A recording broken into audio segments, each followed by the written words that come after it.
कोल्हापूरमधून एक मोठी बातमी समोर येते। शाहूपुरी पोलिसांनी चोरीच्या 3 मोटरसायकली जप्त करून एका तरुणाला अटक केली आहे। आदर्श उर्फ पिल्ल्या संजय गायकवाड वय 21 राहणार विचारेमाळ पन्हाळकर गल्ली कोल्हापूर असं आरोपीचं नाव आहे। 15 सप्टेंबर रोजी मुक्त सैनिक वसाहत येथील प्रथमेश बेकरी समोर उभी असलेली होंडा ॲक्टिवा चोरीला गेल्याची फिर्याद नोंद झाली होती।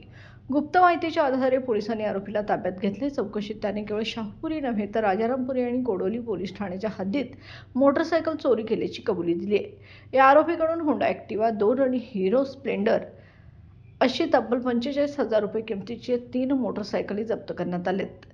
ही कारवाई पोलीस अधीक्षक योगेश कुमार गुप्ता, अपर पोलीस अधीक्षक डॉक्टर डी.बी. धीरज कुमार, उपविभागीय पोलीस अधिकारी प्रिया पाटील यांच्या मार्गदर्शनाखाली करण्यात आली आहे। पोलीस निरीक्षक संजय डोके, उपनिरीक्षक आकाश जाधव यांच्यासह अंमलदार मिलिंद बांगड, बाबा ढाकणे, महेश पाटील, सुशील कुमार गायकवाड, सनीराज पाटील, अमोल पाटील, राहुल पाटील, कृष्णात पाटील आणि मंजर लाटकर यांच्या पथकाने ही कारवाई केली आहे। पुढील तपास शाहूपुरी पोलीस करत आहेत।